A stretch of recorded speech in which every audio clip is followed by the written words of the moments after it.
Before the world forgot how to breathe, it trembled. The air here is a thief. It steals the warmth from your lungs and the light from your eyes. To live is to be a furnace. He has been watching us from the tall grass for 10,000 years.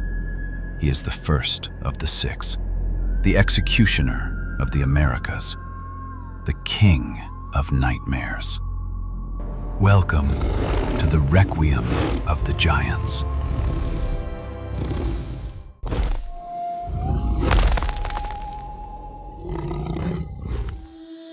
Nature did not build a bear. She built a siege tower of flesh and instinct. Look at the engineering. Long-limbed and lean, he was a high-altitude interceptor, a ghost that could outrun the wind on the vast, treeless steppes. He was the tax collector of the Pleistocene. He did not always hunt. He simply arrived and took what was owed.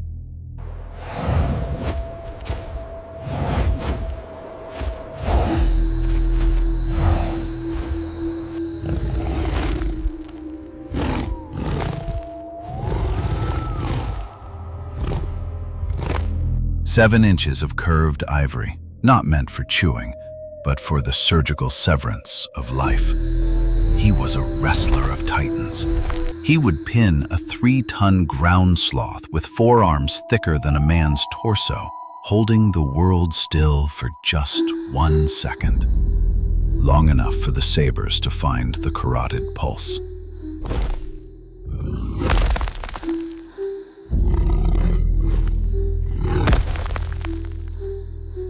Tank fueled by ancient grass, a fortress draped in 3 layers of hydrophobic fur.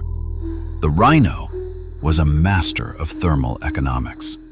Beneath that shaggy mantle lay a subcutaneous wall of fat, a battery of life that kept the blood boiling, even when the mercury froze in the veins of lesser creatures.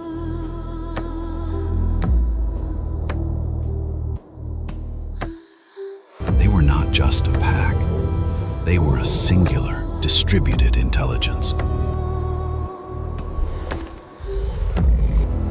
This was the Empire of the Sinew.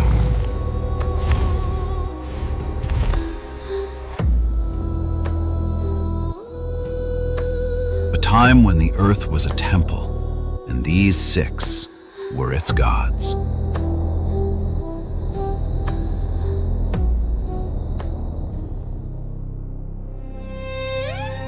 Warmth is not always a gift. For the kings of the frost, it was a poison.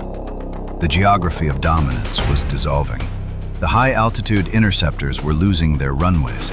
As the forests marched north, the open plains, the engines of these giants began to sputter and stall. Then came the naked ape, carrying a stolen piece of the sun. They possessed an external technology that mocked the biology of the giants. While the Smilodon spent 1 million years evolving its sabers, the humans carved theirs from stone in a single afternoon. They did not hunt with muscle. They hunted with geometry and coordination.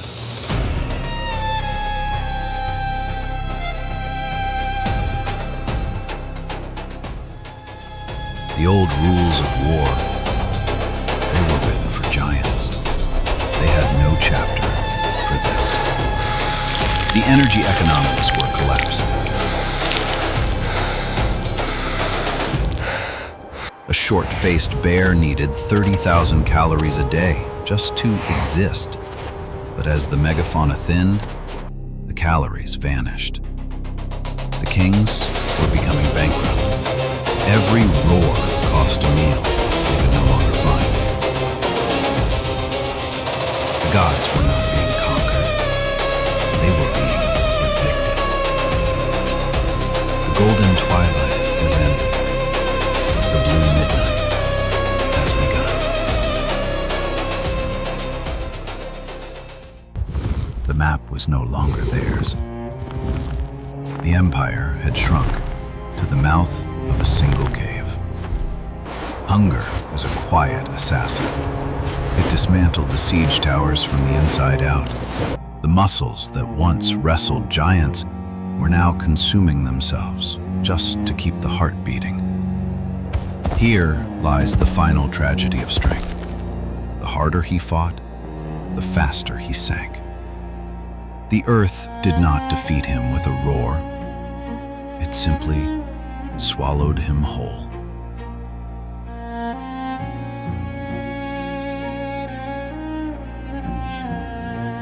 When a god falls, the earth does not grieve. It merely accepts the weight. The heat vanished. The growls faded into the archive of the ice. The great silence had arrived. They were here. And then they were history.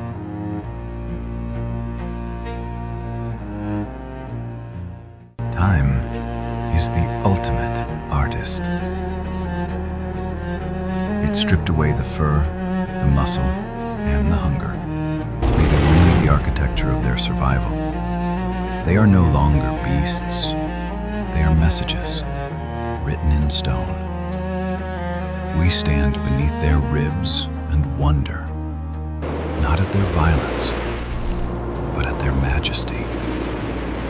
We call them monsters because we fear the dark. But they were the torchbearers of a world we can barely comprehend. They taught us the first rule of existence. To be a king is to be temporary. The ice melted, the grass died, and the lords of the sun vanished. The wind is blowing again. The cycle turns. We are the new masters of the steppe. But for how long? If you wish to hear the stories the ice has kept hidden, take your place by the fire. The night is long, and there are more ghosts to summon.